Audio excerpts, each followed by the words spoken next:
ಶಿವರಾತ್ರಿ.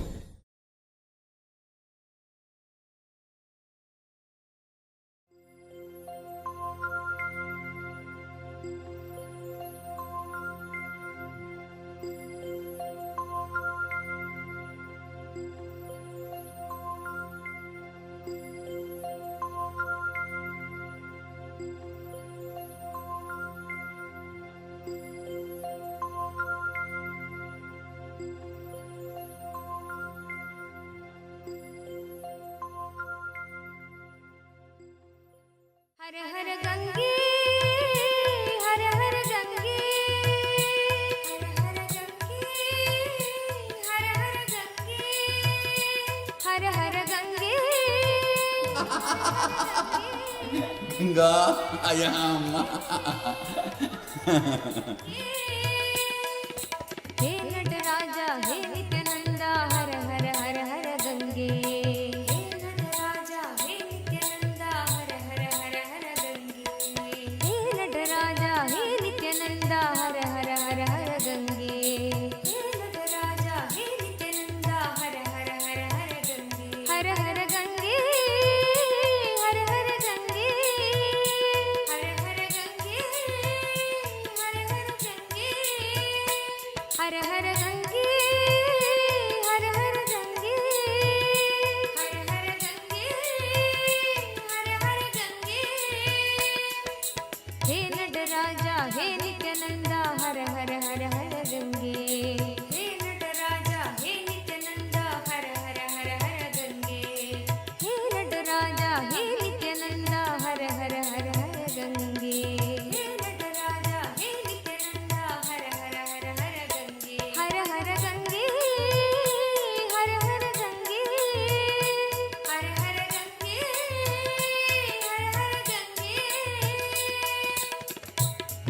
नित्यपुरीश्वरा जय गंगाधरा नित्यपुरीश्वरा जय गंगाधरा नित्यपुरीश्वरा जय गंगाधरा नित्यपुरीश्वरा जय गंगाधरा हर हर हर हर गंगे हर हर हर हर गंगे हर हर हर हर गंगे हर हर हर हर गंगे शंकरा शिव शंकरा शिव शंकर शंकर नित्या शंकरा शिव शंकरा शिव शंकर शंकर नित्या शंकरा शिव शंकरा शिव शंकर शंकर नित्या शंकरा शिव शंकरा शिव शंकर शंकर नित्या Shankara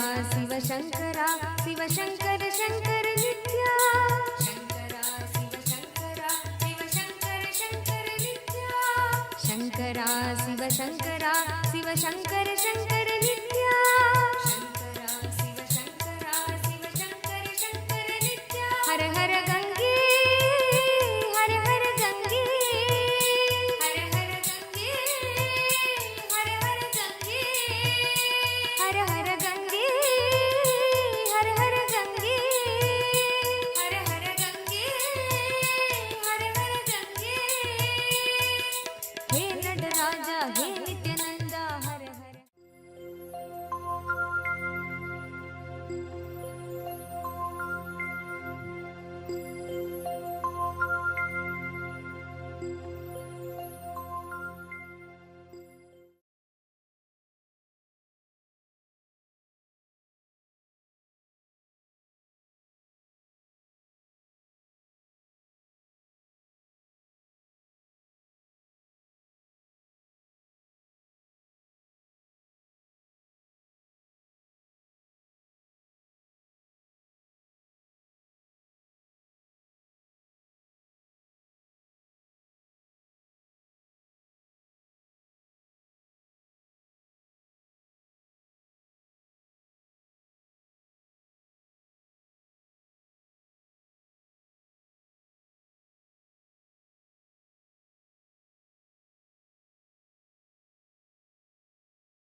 Hope all of you finished the yoga.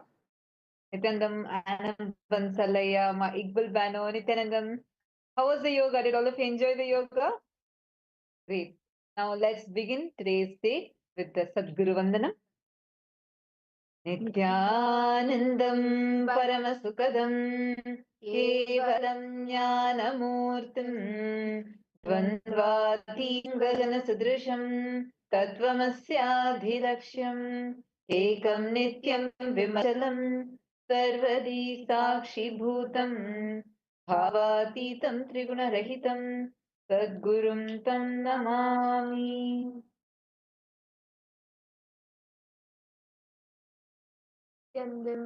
Welcome to today's day. Today, all of us are going to be experiencing the power of feeling connection. What is feeling connection? And experiencing the power of feeling connection with Swamiji. This is what all of us are going to be experiencing today. Nithyananda Chandrasekharaya, Nithyananda Anupandana, Iqbal Bano. So yes, now after that powerful yoga that all of us just did, we did the Prathama Vinyasa Krama and the Dvitiya Vinyasa Krama. Now we will be entering into the power manifestation. Understand the yoga, what we do during the yoga prepares our body to hold these deep truths that Swamiji is teaching us. See, and actually, yoga means experiencing cosmic union with the cosmos. That is the real meaning of yoga. That is why when you do the Nithyananda yoga, see, yoga is not just a few asanas, not even just pranayama with asanas or some specific mudras with asanas. No, 12 components are there. And those 12 components are what Swamiji has revived in the form of Nithyananda Yoga, in the forms of Prathama Vinyasa Krama Yoga, Triti Vinyasa Krama Yoga, Tya Vinyasa Krama Yoga. Now, I see why it smiles so sweet to see all of you today. Now, let's directly enter into power manifestation. See, we're going to do it slightly differently today. How many of you really want to manifest the power of seeing through the third eye? How many of you feel, I really, really want to manifest this power where I can see through my third eye? How many of you want to have a breakthrough in this power? Raise your hands. Great. Wonderful. Now, listen intensely. We'll guide you step by step. I request all of you to just follow along and we will walk you through the process. And actually, you can see here, I'm having some cards. So these cards are random colors. There are different colors behind it. There are different words behind it. And they're like completely random words. You're not going to be able to even guess it. Okay. So what we are going to do is I'm going to be showing the card to all of you. You're going to tie your eyes. And exactly in a minute, whatever came, you're going to type and post it. Let's chant the Mahavakya, connect to Swamiji intensely, and just type what exact things are coming. You're going to type and post it. Is this clear? And what you can also do is just keep seeing through your third eye. See, if you have your Atmalinga with you, can I request all the participants to please take your Atmalinga? Take your Atmalingas if you have, and place your Atmalinga in your Anandagandha chakra. Anandagandha. See, take your Atmalinga and put it on your Anandagandha. Anandagandha is below your heart center and above your navel center, that region. Then, Ma Iqbal, if you don't have, visualize Swamiji in your Anandagandha. Just you'll actually feel like your Anandagandha is flowering. Just feel like your Anandagandha is flowering and bring your whole awareness now to your third eye. Put the eyes and the whole awareness should be in this region. And completely block the light by tying the blindfold upon yourself. Tie your eyes completely, block the light completely. There should be no light coming in. Completely block your eyes. Chandrasekharaya, Anand Vansalaya. Can I request each of you to tie your eyes? Before we get into the power manifestation, bring your awareness, chant the Mahavakya intensely, and bring your awareness to the third eye. We will be doing multiple rounds.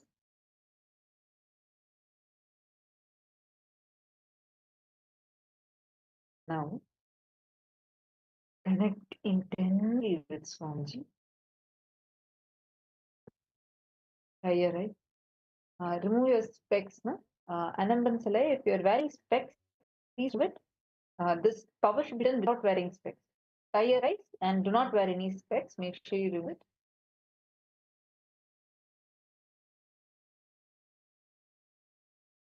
Chandrasekharaya, are you tying your eyes? Could you please keep the camera in front of you, yeah, so I can see you clearly? Thank you. Okay, great. Now, connect intensely with Swamiji. See through your third eye and describe what is the exact color. What is the exact color of the card that I'm showing to all of you? And what is it that is written in this card? Chant Bhava. Whatever Swamiji reveals us to you, let it be revealed. Be aware of whatever is being revealed in your life.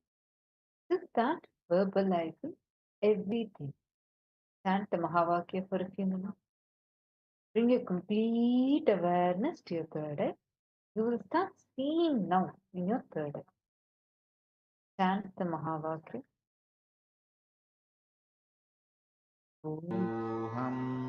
Nithyananda Paramashivoham. Intensely connected Paramashivoham. So through your three eyes, the colors and the words that are exactly shown.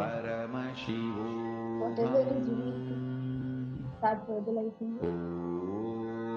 Continue to chant the Mahavakya. Paramashivoham.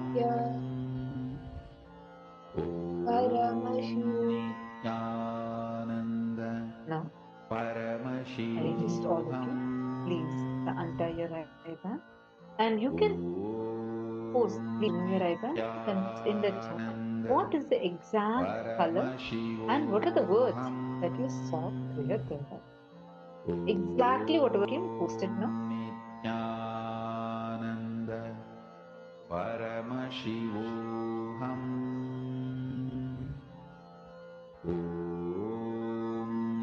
Nithyananda Paramashivoham. Nithyananda Paramashivoham. Nithyananda Paramashivoham.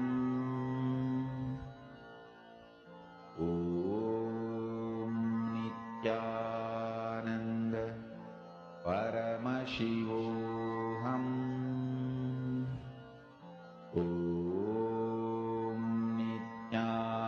Nithyananda Paramashivoham.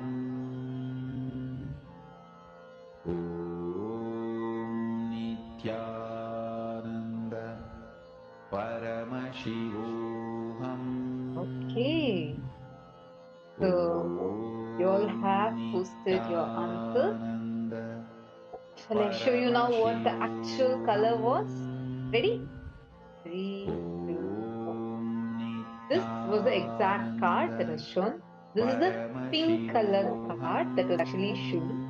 And the words written here is love, inner chatter. These are the words that are written. Hope you're able to see this.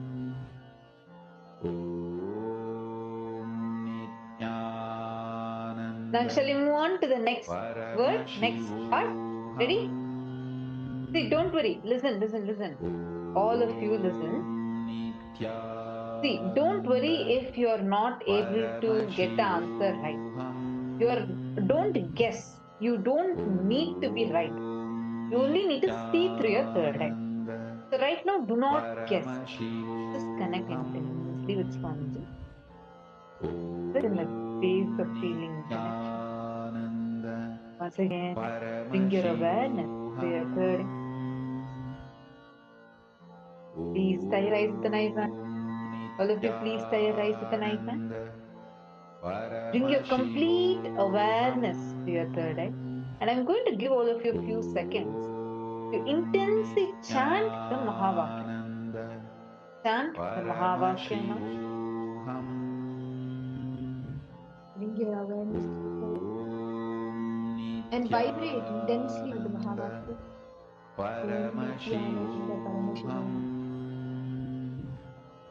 Om Nithyananda Paramashivoham. Nithyananda Paramashivoham. Om Nithyananda Paramashivoham. You can also join in the moment. Nithyananda Paramashivoham. Om Nithyananda Paramashivoham. Om Nithyananda Paramashivoham. Om Nithyananda Paramashivoham. Om Nithyananda Paramashivoham. Om Nithyananda Paramashivoham. Om Nithyananda Paramashivoham. Om Nithyananda Paramashivoham. Om Nithyananda Paramashivoham. Om Nithyananda Paramashivoham. Om Nithyananda Paramashivoham. Om Nithyananda Paramashivoham. Om Nithyananda Paramashivoham. Om Nithyananda Paramashivoham. Om Nithyananda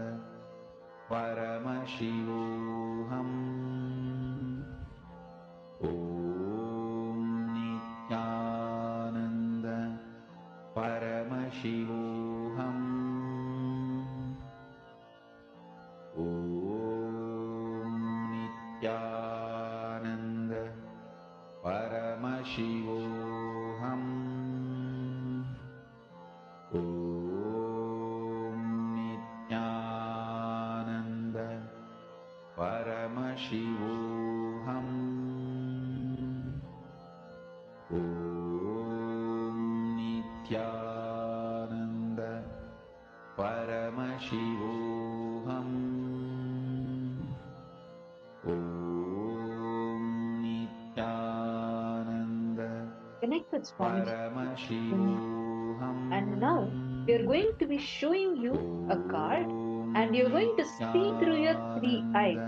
I request all the participants to please say, connect deeply with Swamiji. Anapansalaya, please could you show yourself clearly? Yes, I can see you now. Connect deeply with Swamiji. See, bring your awareness to your third eye. All your See, I should focus on your third eye. Bring your complete awareness in the third eye. And Swamiji is going to be showing you in your third eye. Now we are going to be showing you a card.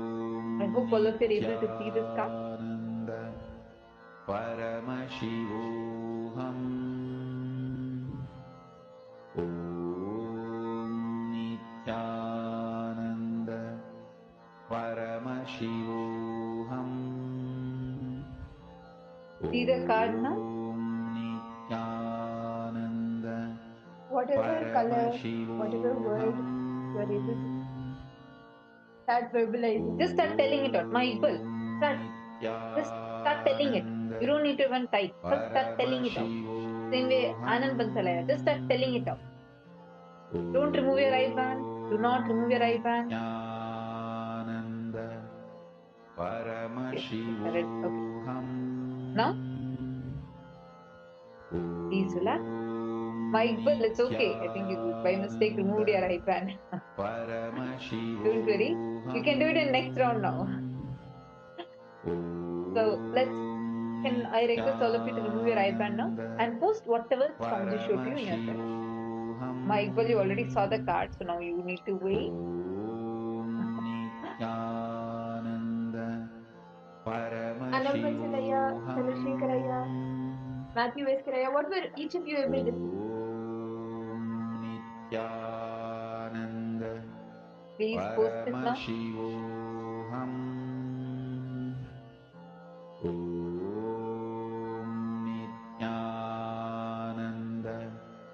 Paramashivoham Om Nithyananda Paramashivoham Om Nithyananda Paramashivoham Om Nithyananda Paramashivoham. Have all of you posted? Okay, shall we see now what the actual answer is? Ready to see the actual answer? Okay, pink color card, okay. Anand Bansalaya, actually I have a great news for you because you have manifested. This is not a pink color card, it's a purple color card. You almost manifested. So that is wonderful. It almost looks pink only. And the words written on it is compare, looking at big picture. So this was the exact card that was shown. And now shall we do one more round? Are all of you ready for one more round? Please tie your eye bands. This time I'm going to be showing. I'm going to take a different card I'm going to show. Can't even guess. So let's see. Ready? Please tie your eyes with an eye band. I'm ready with my card right now to show all of you. Intensely connect with Swamiji and the Mahavakya. Bring your awareness to your third eye. Now, I'm going to be showing the card to all of you. Yeah. Start seeing through your third eye. See through your third eye. Start verbalizing whatever Swamiji is showing you. What is the color of this card? Whatever Swamiji reveals in your third eye, start verbalizing it. It could be words, letters, colors, whatever you see. Bring your awareness completely to your third eye. And you literally feel your Kundalini Shakti flowing from the spine, the base of your spine, all the way to your third eye. Experience that intense energy, Swamiji, who is flowing through you and manifest. See through your third eye. Swamiji will clearly show to you now what is the exact color, what is the exact word. The intensity. Paramashivoham.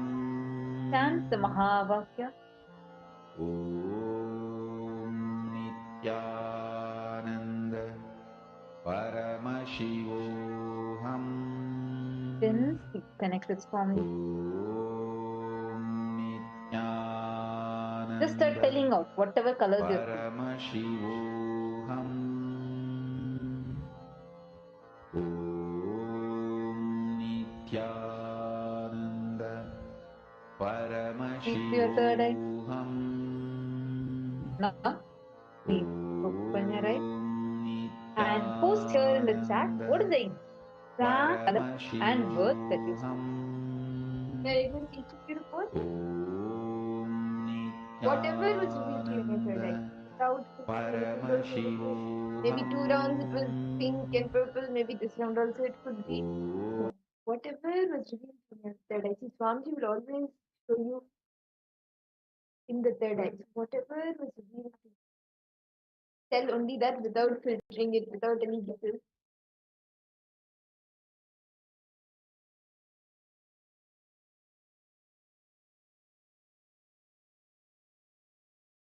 Gray or purple color card, okay? Anand Bansalaya, do not guess. Tell exactly, actually you saw. What did Swami show to you?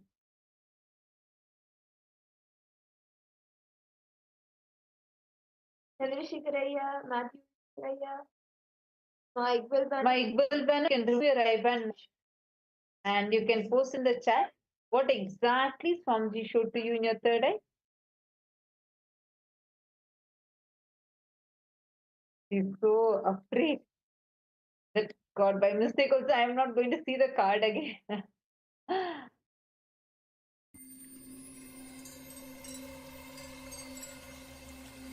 I welcome you all with my love and respect. Let you all open all your three eyes. Om Nithyananda Paramashivoham.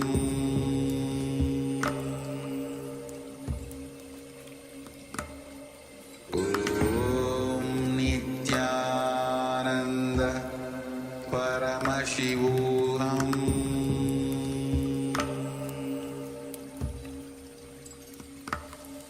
Om Nithyananda Paramashivoham.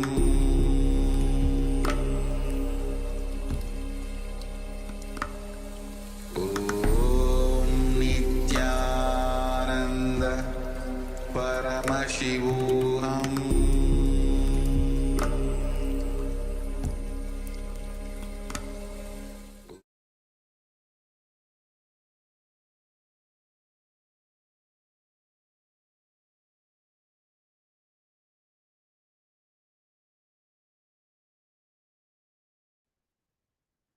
नित्यानन्दं परमसुखदं केवलं ज्ञानमूर्तिं द्वन्द्वातीतं गगनसदृशं तत्त्वमस्यादिलक्ष्यम् एकं नित्यं विमलमचलं सर्वदी साक्षिभूतं भावातीतं त्रिगुणरहितं Sadgurum Tam Namami. Nithyanandam, we welcome each and every single participant and all the viewers who have joined us live for today's day 2 of the Paramashivoham program. I would like to request all participants to post how was the Nithyananda yoga for each and every one of you. Nithyanandam, ever Alfaroya? Yes, Nithyanandam, ever welcome you for the program. Ma Shulini Durga, Nithyanandam, Ma Wanghanyu, Nithyanandam, Ma. Nice to meet all of you. Ma Basti, Nithyanandam. Yes. Nithyanandam, Ma. Yes. Yes, course is going to start now, Ma. We're going to start now. First is the yoga all of us had, and now we're starting. Yes. Ever Alfaroya, Nithyanandam, welcome to the program. Yes. To all the viewers who's watching us through YouTube, welcome to YouTube for the date of the Paramashivam program. I would like to request all the viewers and all the participants who's watching us live right now to share how's the Nithyananda yoga. How did you experience the yoga? For some of you do the Nithyananda. So how do you experience yoga? What was the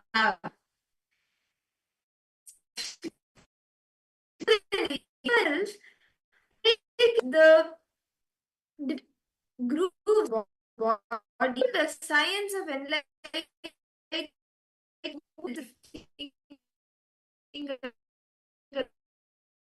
like even hold that science. Yoga helps the body to become ready to hold that. Yes. Ever Alfaraya, were you able to do the yoga? How did you like it? And what breakthroughs did you have?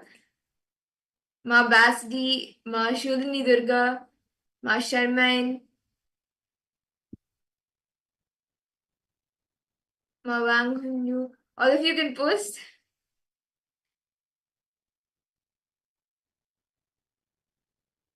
Yes. Okay. Okay. See, actually, if you do the yoga every day, you will see, sometimes, see, in the Nithyananda yoga, there are 12 components.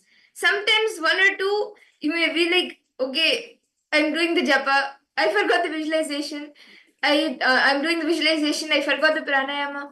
But as you start doing every day, when those 12 components become a part, like when you're able to do all the 12 components of the Nithyananda yoga, you will see how it like actually doing one component itself brings uh so much benefits to the body. Doing all 12 components, you will see you have like a really huge breakthrough, not only physically but even mentally, and in all different aspects of life also. You will start seeing that you start having breakthroughs.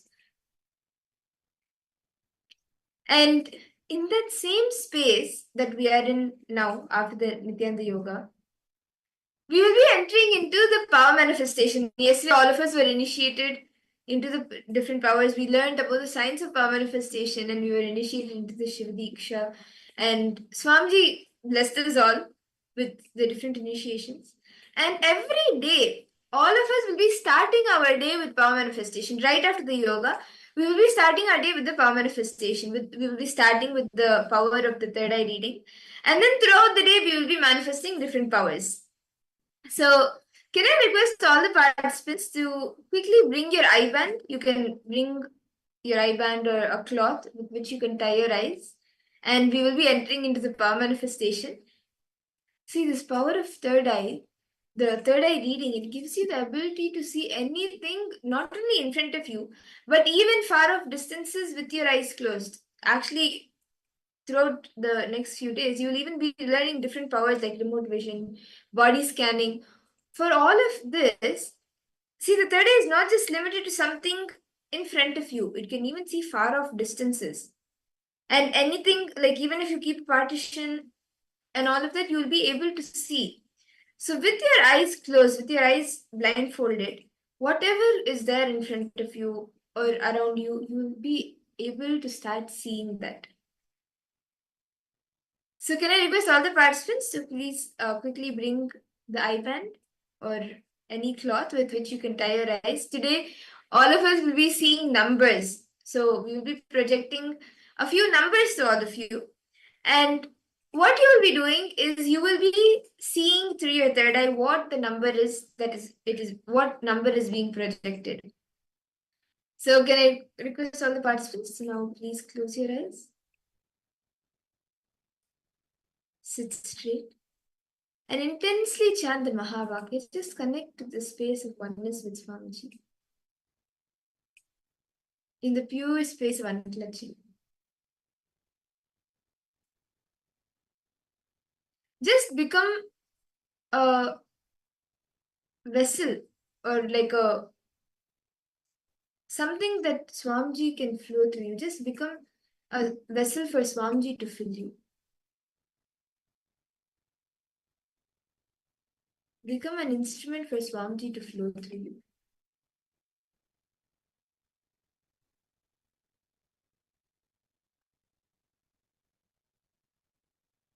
start seeing whatever is happening around you. Start becoming aware of that. Bring the awareness to the third eye and start seeing and feeling whatever is happening around you.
Yes.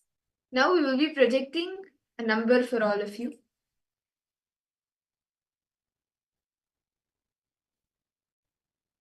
Whatever Swamiji shows you in your third eye, it could be the color and the number itself. But whatever Swamiji shows you, start verbalizing that. Do not make any guesses. Just as Swamiji reveals to you, exactly that, without any filtering, without any changing, just reveal that.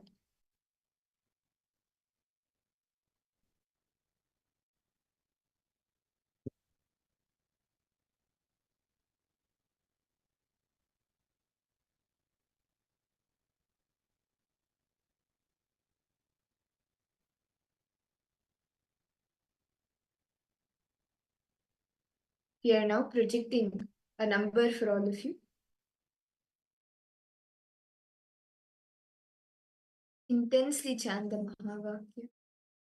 Om Nithyananda Paramashivoham. Om Nithyananda Paramashivoham. Om Nithyananda Paramashivoham. Whatever Swamiji shows you, start verbalizing it.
Nithyananda Paramashivoham.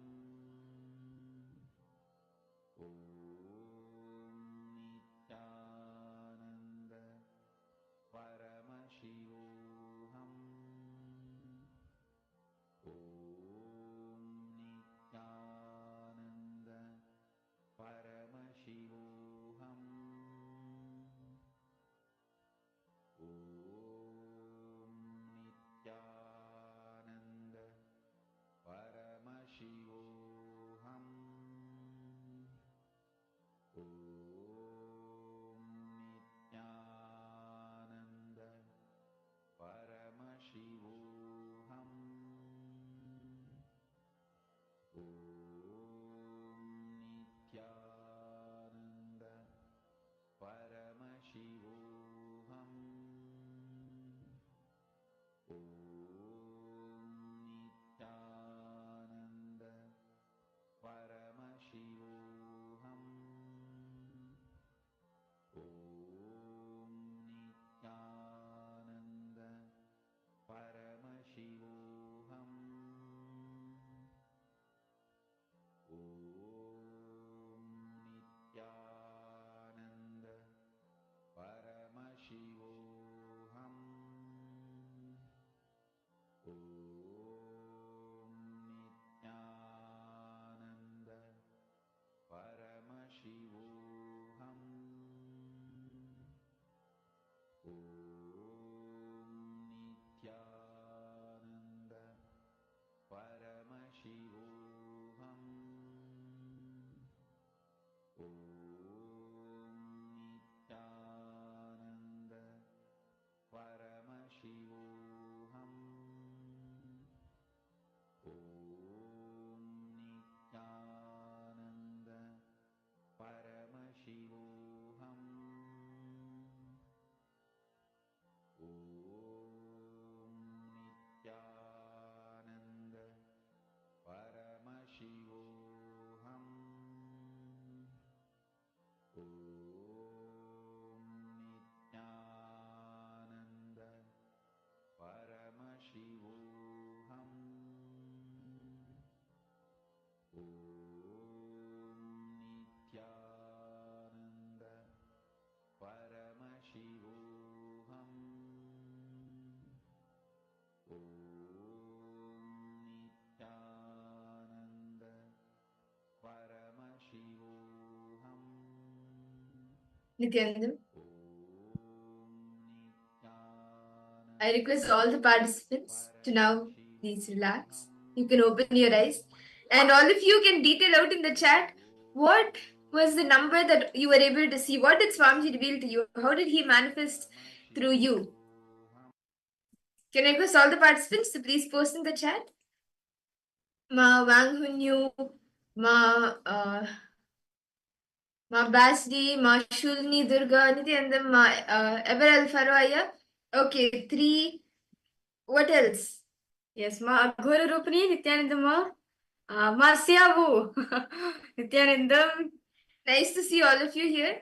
Ma Gabriel Harris, Nithyanandam. Okay, 3 with lights in it. It's That red. is red. Okay. Okay. What else? Ma Basdi and Ma Wang Hunyu. All of you can post.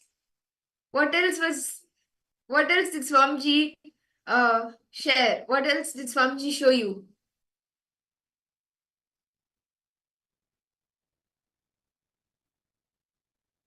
Okay.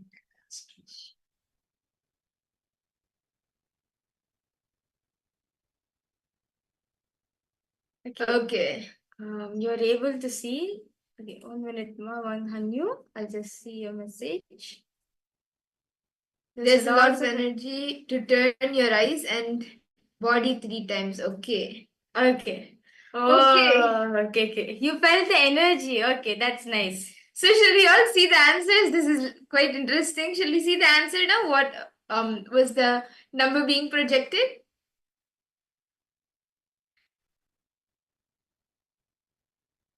Okay.